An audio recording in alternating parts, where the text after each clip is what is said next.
Hey guys, this is J Tutorials, and today I'm going to be talking about my Immortal Juggernaut. And just like last time, it's with my Rage gear, so it's a hybrid, but mainly focused on getting DPS. But again, I like this because I'm able to do all my taunts, my guards, and my debuffs that come with this spec. So I come into the game when it's 2-0. As you can see, my medals, I don't have any medals, so I just walked in. And so then I walk on and move to the other side, kill the other guy, and then support my ball carrier. I make sure to target the ball carrier and then put a guard on him, as well as putting a group stun there so that I can give him a break from the DPS. I go straight to a range DPS, but he teleports away, and so then I'm still here with the root, but I'm in guard range, intercede over to the ball carrier, and then get ahead of the ball. Again, going in the middle of things, the crushing blow does significant damage, and just killing the one assassin with the finishing blow, and then I see he's right there. He stalls my guard. I try to jump over, but at that point he's already about to score, so then I continue, do a little bit more DPS, and then go down to get the ball right away. Other guy has it, so I throw my two sabers as a gap closer, and then move forward in the group of things. I put a stun on him, and then do a bunch of group damage. As you saw, I got over 10k to a bunch of different targets at once, so that's great. Pushed him away, and then did a bunch of damage. He had to throw the ball away, and we intercepted it. So I moved forward in the thick of things again, and then I'm getting a little bit low on damage, so I throw a group stun in the middle of things, and then continue on over. I wanted to target the other guy, not the guy that has the ball, because he was so close that we might as well kill him. Then I jump up and go in the ball carrier, do a couple of moves, throw out my chilling scream to slow him, and then do more DPS. As you see, I just put my debuff there as he was dying. You want to always put your healing debuff on the target that has the ball. Now the guy jumps up and is on the pipe ready to score. I make sure to intercede over to him just in case, but then go down, put a slow on the stage, and then go and get the ball again. At this point, I'm pretty low, so I quickly grab the ball, and instead of trying to run with it, I kill the a nice 15k crushing blow. I try to kill the two people down here as quick as possible because in the grand scheme of things, that will probably help with my survivability. So as you see, we have a couple other people over here, so I'm just kind of kiting around, making sure to get some nice DPS in, and then once we kill him, I immediately go and heal. And the reason for me doing this is we have all the time in the world. There's no people guarding us, but I can go up to the second level at full health, and my defensives have some time to catch up. Now, I was waiting here because I thought he would go and heal on the edge so I could jump up, but I still look up, jump across here, and then jump up to the guy in the pipe. And I walk across here, and unfortunately get pushed off.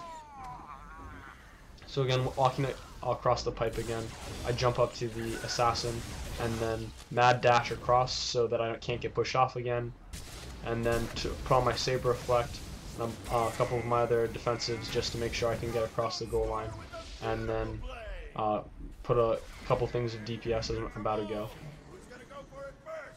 Throw out my group stun right at the end, and then jump across to my sniper. And at this point, I'm just trying to get a break before I jump in. I can reassess the situation, push the other guy off, and then instead of it being a 4-on-1, it's a 1-on-1. And so we're kind of gridlocked. We're both kind of doing our DPS thing. I made sure to put my healing debuff on him, interrupt the force leech because that'll heal him up again, and then continuing to do DPS. And as soon as the second guy comes and he starts healing again, I decide it's not worth it. You really got to choose your battles, and right now what I wanted to do is not take that much fall damage, but just reassess the situation and then maybe get below for to get the ball again. So I heal up. I see the ball is getting closer to the end zone, so I want to make sure that I'm not healed up all the way. It's more important to try to get to the ball. So I run across the gap right here, and then as I see the guy about to go across, I jump up, hit him with a stun, and then I try to push him off, but then he gets a lucky stun, and instead of pushing him off, I push him into the end zone. So a little bit unfortunate, but the reason I didn't stun him a second time is you got to watch out for the white bar. It would have been easy just to stun him twice, but I tried to push him off just so that he couldn't score. So again, I'm just trying to stay on this side of the acid because I want to make sure that, one, I can't jump across to him, but two, I could stun him in the pit if I needed to. And that guy pushed me almost into the fire, but I put my guard on the ball carrier, move forward, and really the reason for me doing this nice 20k crushing blow there is if you put a bunch of focus on the ranged DPS, then they're going to be less likely to attack the ball carrier and more likely to try to push you away or stun you, and so you can actually help your ball carrier survivability, 1, by putting the guard, 2, by taunting, 3, by doing the periodic intercedes, but then 3, just attacking the other people, putting your immortal debuffs on them. I accidentally fell there, I don't know why. I guess I was going a little too fast.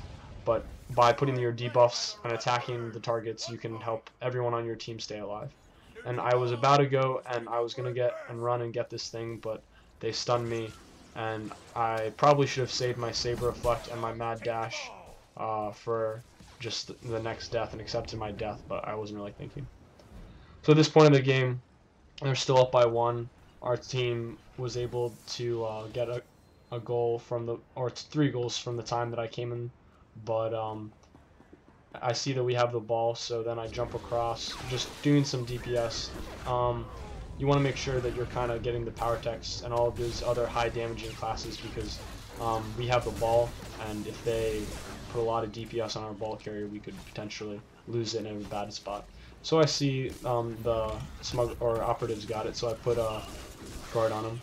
No need to intercede yet, he's not taking a lot of focus, and I want to make sure that I could have the possibility of jumping to him if I need. Now again, same thing, I jump across, and right now I'm getting so much of these guys' focus that they don't even see the smuggler run across, and by the time that they try to do anything, he's already scored. So just as a tank, you're a meat shield, but you're also trying to distract everyone that wants to hurt your team. So I mad dash across just to kind of do some DPS and also make it less likely that the Sork will swivel his camera 180 degrees and attack me with his last couple moves. So I use my breaker then because I can get the speed boost and then run up there and then get the healing thing. But then the guy pulled me, and it was a beautiful pull. I jumped across to the Sork again, and then by jumping instead of walking, I made it so that he couldn't push me off because I took the unbeatable or whatever the first tier ability that gives you immunity to push back on the jump. So instead of walking across, I did the safer thing and used the pull to get a nice goal. So again, I'm just kind of swiveling my camera. We're up by 1 at this point, so we just kind of need 1 more goal, and they have the ball. So I try to do a little bit of DPS in the middle, especially because my guy was there. But at this point, there's 4 of them and only 1 of me.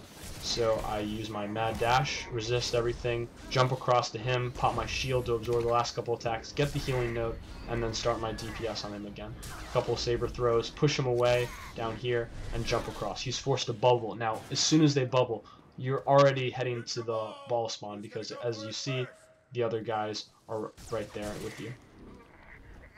I made sure to stun him before the final tick of the Ravage, and then doing some DPS to him. I'm having some really great heals right now, so I'm able to stay alive. Used my Saber Reflect as I walked away, which helped again, and then used my healing stim.